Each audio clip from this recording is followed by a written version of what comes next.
Bible इन Hindi audio chapter levy व्यवस्था part 29। होमबलि के नियम। यहोवा परमेश्वर ने मूसा को बुलाया और मिलाप वाले तंबू में से उससे बोला। यहोवा ने कहा, इस्राएल के लोगों से कहो, तुम लोगों में से कोई जब यहोवा को भेंट लाए तो वह भेंट तुम्हें उन जानवरों में से लानी चाहिए जो तुम्हारे झुंड या रेवर में से हो। यदि कोई व्यक्ति अपने पशुओं में से किसी की होमबलि दे तो वह नर होना चाहिए और उस जानवर में कोई दोष नहीं होना चाहिए। उस व्यक्ति को चाहिए कि वह जानवर को मिलाप वाले तंबू के द्वार पर ले जाए, तब यहोवा भेंट स्वीकार करेगा। इस व्यक्ति को अपना हाथ जानवर के सिर पर रखना चाहिए। परमेश्वर होमबलि को व्यक्ति के पाप के लिए भुगतान के रूप में स्वीकार करेगा। व्यक्ति को चाहिए कि वह बछड़े को यहोवा के सामने मारे। हारून के याजक पुत्रों को बछड़े का खून लाना चाहिए। उन्हें मिलाप वाले तंबू के द्वारा की वेदी पर चारों ओर खून छिड़कना चाहिए। वह उस जानवर का चमड़ा हटा देगा और उसे टुकड़ों में काटेगा। हारून के याजक पुत्रों को वेदी पर लकड़ी और आग रखनी चाहिए। हारून के याजक पुत्रों को वे टुकड़े, सिर और चर्बी लकड़ी पर रखनी चाहिए। वह लकड़ी वेदी पर आग के ऊपर होती है। याजक को जानवर के भीतरी भागों और पैरों को पानी से धोना चाहिए। तब याजक को जानवर के सभी भागों को वेदी पर जलाना चाहिए। यही होमबलि है, अर्थात आग के द्वारा यहोवा को सुगंध से प्रसन्न करना। यदि कोई व्यक्ति भेड़ या बकरी की होमबलि चढ़ाए तो वह एक ऐसे नर पशु की भेंट दे जिसमें कोई दोष न हो। उस व्यक्ति को वेदी के उत्तर की ओर यहोवा के सामने पशु को मारना चाहिए। हारून के याजक पुत्रों को वेदी के चारों ओर खून छिड़कना चाहिए। तब याजक को चाहिए कि वह पशु को टुकड़ों में काटे। पशु का सिर और चर्बी याजक को लकड़ी के ऊपर क्रम से रखना चाहिए। लकड़ी वेदी पर आग के ऊपर रहती है। याजक को पशु के भीतरी भागों और उसके पैरों को पानी से धोना चाहिए। तब याजक को चाहिए कि वह पशु के सभी भागों को वेदी पर जलाए। ये होमबलि है, अर्थात आग के द्वारा यहोवा को सुगंध से प्रसन्न करना। यदि कोई व्यक्ति यहोवा को पक्षी की होमबलि चढ़ाए तो ये पक्षी फाख्ता या नया कबूतर होना चाहिए। याजक भेंट को वेदी पर लाएगा। याजक पक्षी के सिर को अलग करेगा। तब याजक पक्षी को वेदी पर जलाएगा। पक्षी का खून वेदी की ओर बहना चाहिए।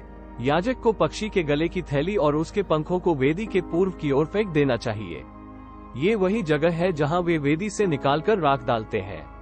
तब याजक को पंख के पास से पक्षी को चीरना चाहिए, किंतु पक्षी को दो भागों में नहीं बांटना चाहिए। याजक को वेदी के ऊपर आग पर रखी लकड़ी के ऊपर पक्षी को जलाना चाहिए। ये होमबलि है, अर्थात आग के द्वारा यहोवा को सुगंध से प्रसन्न करना। अन्नबलि के नियम। जब कोई व्यक्ति यहोवा को अन्नबलि चढ़ाए तो उसकी भेंट महीन आटे की होनी चाहिए। वह व्यक्ति उस आटे पर तेल डाले और उस पर लोबान रखे। तब वह इसे हारून के याजक पुत्रों के पास लाए। वह व्यक्ति तेल और लोबान से मिला हुआ एक मुट्ठी महीन आटा ले, तब योजक वेदी पर स्मृति भेंट के रूप में आटे को आग में जलाए। ये यहोवा के लिए सुगंध होगी और बची हुई अन्नबलि हारून और उसके पुत्रों के लिए होगी। ये भेंट यहोवा को आग से दी जाने वाली भेंटों में सबसे अधिक पवित्र होगी। चूल्हे में पकी अन्नबलि के नियम। जब तुम चूल्हे में पकी अन्नबलि लाओ तो यह अखमीरी मैदे के फुलके या ऊपर से तेल डाली हुई अखमीरी चपातियां होनी चाहिए। यदि तुम भूनने की कड़ाही से अन्नबलि लाते हो तो ये तेल मिली अखमीरी महीन आटे की होनी चाहिए। तुम्हें इसे कई टुकड़े करके कई भागों में बांटना चाहिए और इन पर तेल डालना चाहिए। यह अन्नबलि है। यदि तुम अन्नबलि तलने की कड़ाही से लाते हो तो ये तेल मिले महीन आटे की होनी चाहिए। तुम इन चीजों से बनी अन्नबलि यहोवा के लिए लाओगे। तुम उन चीजों को याजक के पास ले जाओगे और वह उन्हें वेदी पर रखेगा। फिर उस अन्नबलि में से याजक इसका कुछ भाग लेकर उसे स्मृति भेंट के रूप में वेदी पर जलाएगा। यह आग द्वारा दी गई एक भेंट है। इसकी सुगंध से यहोवा प्रसन्न होता है। बची हुई अन्नबलि हारून और उसके पुत्रों की होगी। ये भेंट यहोवा को आग से चढ़ाई जाने वाली भेंटों में अति पवित्र होगी। तुम्हें यहोवा को खमीर वाली कोई अन्नबलि नहीं चढ़ानी चाहिए। तुम्हें यहोवा को आग द्वारा भेंट के रूप में खमीर या शहद नहीं जलाना चाहिए। तुम पहली फसल से तैयार की गई खमीर या शहद यहूदा को भेंट के रूप में ला सकते हो, किंतु खमीर और शहद मधुर गंध के रूप में ऊपर जाने के लिए वेदी पर जलाने नहीं चाहिए। तुम्हें अपनी लाई हुई हर एक अन्नबलि पर नमक भी रखना चाहिए। यहोवा से तुम्हारे वाचा के प्रतीक रूप नमक का अभाव तुम्हारी किसी अन्नबलि में नहीं होना चाहिए। तुम्हें इन सभी भेंटों के साथ नमक लाना चाहिए। पहली फसल से अन्नबलि के नियम। यदि तुम पहली फसल से यहोवा को अन्नबलि लाते हो तो तुम्हें भुनी हुई अन्न की बालें लानी चाहिए। इस अन्न को दलकर छोटे टुकड़ों में तोड़ा जाना चाहिए। इस पहली फसल से तुम्हारी अन्नबलि होगी। तुम्हें इस पर तेल डालना और लोबान रखना चाहिए। यह नबली है। याजक को चाहिए कि वह स्मृति भेंट के रूप में दिले गए अन्न के कुछ भाग, तेल और इस पर रखे पूरे लोबान को जलाए। ये यहोवा को आग से चढ़ाई भेंट है। मेलबली के नियम। यदि ये भेंट मेलबली है और ये यहोवा को अपने पशुओं के झुंड से एक नर या मादा पशु देता है, तो इस पशु में कोई दोष नहीं होना चाहिए। इस व्यक्ति को इनपा हाथ पशु के सिर पर रखना चाहिए। मिलाप वाले तंबू के द्वार पर उस व्यक्ति द्वारा उस पशु को मार डालना चाहिए। तब हारून के याजक पुत्रों को वेदी पर चारों ओर खून छिड़कना चाहिए। इस व्यक्ति को मेलबली में से यहोवा को आग द्वारा भेंट चढ़ानी चाहिए। भीतरी भागों को ढकने वाली और भीतरी भागों में रहने वाली चर्बी की भेंट चढ़ानी चाहिए। उसके दोनों गुर्दों पर की चर्बी और पुट्ठे की चर्बी भी भेंट में चढ़ानी चाहिए। गुर्दों के साथ कलेजे को ढकने वाली चर्बी भी निकाल लेनी चाहिए। तब हारून के पुत्र चर्बी को वेदी पर जलाएंगे। वे आग पर रखी हुई लकड़ी जिस पर होमबलि रखेगी, उसके ऊपर उसे रखेंगे। इसकी सुगंध यहोवा को प्रसन्न करती है। यदि व्यक्ति यहोवा के लिए अपनी रेवड़ में से मेलबली के रूप में पशु को लाता है, तब उसे एक नर या मादा पशु भेंट में देना चाहिए जिसमें कोई दोष न हो। यदि वह भेंट में एक मेमना लाता है तो उसे यहोवा के सामने लाना चाहिए। उसे अपना हाथ पशु के सिर पर रखना चाहिए और मिलाप वाले तंबू के सामने उसे मारना चाहिए। हारून के पुत्र वेदी पर चारों ओर पशु का खून डालेंगे। तब वह व्यक्ति मेलबली का एक भाग यहोवा को आग द्वारा भेंट के रूप में चढ़ाएगा। इस व्यक्ति को चर्बी और चर्बी से भरी संपूर्ण पूंछ और पशु के भीतरी भागों के ऊपर और चारों ओर की चर्बी लानी चाहिए। उसे उस पूंछ को रीढ़ की हड्डी के एकदम पास से काटना चाहिए। इस व्यक्ति को दोनों गुर्दे और उन्हें ढकने वाली चर्बी और पुट्ठे की चर्बी भी भेंट में चढ़ानी चाहिए। उसे कलेजे को ढकने वाली चर्बी भी भेंट में चढ़ानी चाहिए। उसे गुर्दों के साथ कलेजे को भी निकाल लेना चाहिए। तब याजक वेदी पर इसको जलाएगा। ये यहोवा को आग द्वारा दी गई भेंट होगी तथा ये लोगों के लिए भी भोजन होगी। यदि किसी व्यक्ति की भेंट एक बकरा है तो वह उसे यहोवा के सामने भेंट करे। इस व्यक्ति को बकरे के सिर पर हाथ रखना चाहिए और मिलाप वाले तंबू के सामने उसे मारना चाहिए। तब हारून के पुत्र बकरे का खून वेदी पर चारों ओर डालेंगे। तब व्यक्ति को बकरे का एक भाग यहोवा को अग्नि द्वारा भेंट के रूप में चढ़ाने के लिए लाना चाहिए। इस व्यक्ति को भीतरी भाग के ऊपर और उसके चारों ओर की चर्बी की भेंट चढ़ानी चाहिए। उसे दोनों गुर्दे, उसे ढकने वाली चर्बी तथा पशु के पुट्ठे की चर्बी भेंट में चढ़ानी चाहिए। उसे कलेजे को ढकलने वाली चर्बी चढ़ानी चाहिए। उसे कलेजे के साथ गुर्दे को निकाल लेना चाहिए।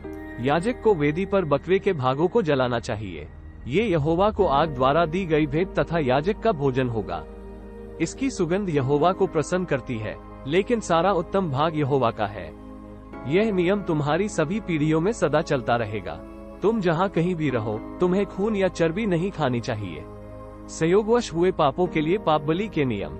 यहोवा ने मूसा से कहा, इस्राएल के लोगों से कहो, यदि किसी व्यक्ति से संयोगवश कोई ऐसा पाप हो जाए जिसे यहोवा ने न करने का आदेश दिया हो, तो उस व्यक्ति को निम्न बातें करनी चाहिए। यदि अभिषिक्त याजक से कोई ऐसा पाप हुआ हो जिसका बुरा असर लोगों पर पड़ा हो, तो उसे अपने किए गए पाप के लिए यहोवा को बलि चढ़ानी चाहिए। उसे एक बछड़ा यहोवा को भेंट में देना चाहिए जिसमें कोई दोष न हो। उसे यहोवा को बछड़ा पापबलि के रूप में चढ़ाना चाहिए। अभिषिक्त याजक को उस बछड़े को परमेश्वर के सामने मिलाप वाले तंबू के द्वार पर लाना चाहिए। उसे अपना हाथ उस बछड़े के सिर पर रखाना चाहिए और यहोवा के सामने उसे मार देना चाहिए। तब अभिषिक्त याजक को बछड़े का कुछ खून लेना चाहिए और मिलाप वाले तंबू में ले जाना चाहिए। याजक को अपनी उंगलियां खून में डालनी चाहिए और महापवित्र स्थान के पर्दे के सामने खून को 7 बार परमेश्वर के सामने छिड़कना चाहिए। याजक को कुछ खून सुगंधित धूप की वेदी के सिरे पर लगाना चाहिए। ये वेदी यहोवा के सामने मिलाप वाले तंबू में है। याजक को बछड़े का सारा खून होमबलि की वेदी की नींव पर डालना चाहिए। वह वेदी मिलाप वाले तंबू के द्वार पर है। और उसे पापबलि किए गए बछड़े की सारी चर्बी को निकाल लेना चाहिए। उसे भीतरी भागों के ऊपर और उसके चारों ओर की चर्बी को निकाल लेनी चाहिए। उसे दोनों गुर्दे, उसके ऊपर की चर्बी और पुट्ठे पर की चर्बी ले लेनी चाहिए। उसे कलेजे को ढकने वाली चर्बी भी लेनी चाहिए और उसे कलेजे को गुर्दे के साथ निकाल लेना चाहिए। याजक को ये चीजें ठीक उसी तरह लेनी चाहिए जिस प्रकार उसने ये चीजें मेलबलि के बछड़े से ली थी। याजक को होमबलि की वेदी पर पशु के भागों को जलाना चाहिए, किंतु याजक को बछड़े का चमड़ा, सिर सहित इसका सारा मांस, पैर, भीतरी भाग और शरीर का बेकार भाग निकाल लेना चाहिए। याजक को डेरे के बाहर विशेष स्थान पर बछड़े के पूरे शरीर को ले जाना चाहिए जहां राख डाली जाती है। याजक को वहां लकड़ी की आग पर बछड़े को जलाना चाहिए। बछड़े को वहां जलाया जाना चाहिए जहां राख डाली जाती है। ऐसा हो सकता है कि पूरे इस्राएल राष्ट्र से अनजाने में कोई ऐसा पाप हो जाए जिसे न करने का आदेश परमेश्वर ने दिया है। यदि ऐसा होता है तो वे दोषी होंगे। यदि उन्हें इस पाप का पता चलता है तो पूरे राष्ट्र के लिए एक बछड़ा पाप बलि के रूप में चढ़ाया जाना चाहिए। उन्हें बछड़े को मिलाप वाले तंबू के सामने लाना चाहिए। बुजुर्गों को यहोवा के सामने बछड़े के सिर पर अपने हाथ रखने चाहिए। यहोवा के सामने बछड़े को मारना चाहिए। तब अभिषिक्त याजक को बछड़े का कुछ खून मिलाप वाले तंबू में लाना चाहिए। याजक को अपनी उंगलियां खून में डुबानी चाहिए और पर्दे के सामने 7 बार खून को यहोवा के सामने छिड़कना चाहिए। तब याजक को कुछ खून वेदी के सिरे के सींगों पर डालना चाहिए। वह वेदी मिलाप वाले तंबू में यहोवा के सामने है। याजक को सारा खून होमबलि की वेदी की नींव पर डालना चाहिए। वह वेदी मिलाप वाले तंबू के द्वार पर है। तब याजक को पशु की सारी चर्बी निकाल लेनी चाहिए और उसे वेदी पर जलाना चाहिए। वह बछड़े के साथ वैसा ही करेगा जैसा उसने पाप बलि के रूप में चढ़ाए गए बछड़े के साथ किया था। इस प्रकार याजक लोगों के पाप का भुगतान करता है। इससे यहोवा इस्राएल के लोगों को क्षमा कर देगा। याजक डेरे के बाहर बछड़े को ले जाएगा और उसे वहां जलाएगा। ये पहले के समान होगा। ये पूरे समाज के लिए पाप बलि होगी। हो सकता है किसी शासक से संयोगवश कोई ऐसी बात हो जाए जिसे उसके परमेश्वर यहोवा ने न करने का आदेश दिया है, तो ये शासक दोषी होगा। यदि उसे इस पाप का पता चलता है तब उसे एक ऐसा बकरा लाना चाहिए जिसमें कोई दोष न हो। यही उसकी भेंट होगी। शासक को बकरे के सिर पर हाथ रखना चाहिए और उसे उस स्थान पर मारना चाहिए जहां वे होमबलि को यहोवा के सामने मारते हैं। बकरा पाप बलि है। याजक को पाप बलि का कुछ खून अपनी उंगली पर लेना चाहिए। याजक होमबलि की वेदी के सिरे पर खून छिड़केगा। याजक को बाकी खून होमबलि की वेदी की नींव पर डालना चाहिए और याजक को बकरे की सारी चर्बी वेदी पर जलानी चाहिए। इसे उसी प्रकार जलाना चाहिए जिस प्रकार वह मेलबलि की चर्बी को जलाता है। इस प्रकार याजक शासक के पाप का भुगतान करता है और यहोवा शासक को क्षमा करेगा। हो सकता है कि साधारण जनता में से किसी व्यक्ति से संयोगवश कोई ऐसी बात हो जाए जिसे यहोवा ने न करने का आदेश दिया है। यदि उस व्यक्ति को अपने पाप का पता चले तो वह एक बकरी लाए जिसमें कोई दोष न हो। यह उस व्यक्ति की भेंट होगी। वह इस बकरी को उस पाप के लिए लाए जो उसने किया है।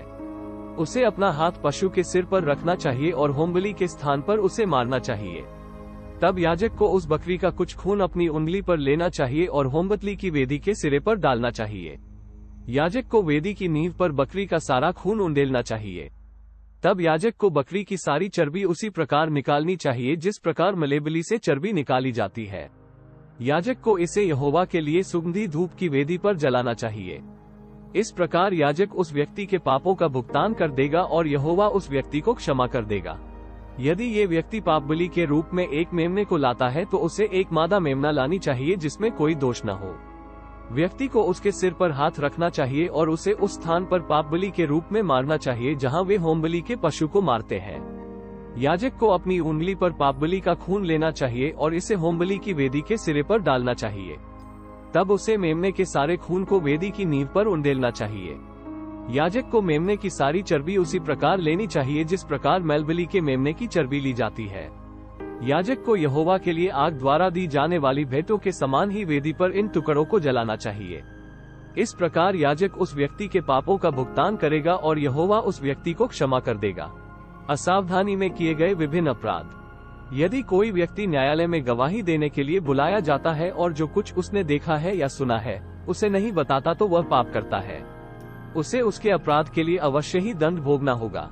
अथवा कोई व्यक्ति किसी ऐसी चीज को छूता है जो अशुद्ध है, जैसे अशुद्ध जंगली जानवर का शव या अशुद्ध मवेशी का शव अथवा रेंगने वाले किसी अशुद्ध जंतु का शव, और उस व्यक्ति को इसका पता भी नहीं चलता कि उसने उन चीजों को छुआ है, तो भी वह बुरा करने का दोषी होगा। किसी भी व्यक्ति से बहुत सी ऐसी चीजें निकलती है जो शुद्ध नहीं होती। कोई व्यक्ति इनमें से दूसरे व्यक्ति की किसी भी अशुद्ध वस्तु को अनजाने में ही छू लेता है, तब वह दोषी होगा। अथवा ऐसा हो सकता है कि कोई व्यक्ति अच्छा या बुरा करने का जल्दी में वचन दे देता है। लोग बहुत प्रकार के वचन जल्दी में दे देते हैं। यदि कोई व्यक्ति ऐसा वचन दे देता है और उसे भूल जाता है तो वह अपराधी है, और जब उसे अपना वचन याद आता है तब भी वह अपराधी है। अतः यदि वह इनमें से किसी का दोषी है तो उसे अपनी बुराई स्वीकार करनी चाहिए। उसे परमेश्वर को अपने किए हुए पाप के लिए दोषबलि लानी चाहिए। उसे दोषबलि के रूप में अपनी रेवड़ से एक मादा जानवर लाना चाहिए। यह मेमना या बकरी हो सकता है। तब याजक वह कार्य करेगा जिससे उस व्यक्ति के पाप का भुगतान होगा। यदि कोई व्यक्ति मेमना भेंट करने में असमर्थ है तो उसे 2 फाख्ता या कबूतर के 2 बच्चे यहोवा को भेंट में देना चाहिए। यह उसके पाप के लिए दोषबलि होगी। एक पक्षी दोषबलि के लिए होना चाहिए तथा दूसरा होमबलि के लिए होना चाहिए। उस व्यक्ति को चाहिए कि वह उन पक्षियों को याजक के पास लाए। पहले याजक को दोषबलि के रूप में एक पक्षी को चढ़ाना चाहिए। याजक पक्षी की गर्दन को मोड़ देगा, किंतु याजक पक्षी को 2 भागों में नहीं बांटेगा। तब याजक को दोषबलि के खून को वेदी के सिरों पर डालना चाहिए। तब याजक को बचा हुआ खून वेदी की नींव पर डालना चाहिए। ये दोषबलि है। तब याजक को नियम के अनुसार होमबलि के रूप में दूसरे पक्षी की भेंट चढ़ानी चाहिए। इस प्रकार याजक उस व्यक्ति के अपराधों का भुगतान देगा और परमेश्वर उस व्यक्ति को क्षमा करेगा। Thanks for watching. For next part please like and subscribe, press the bell icon.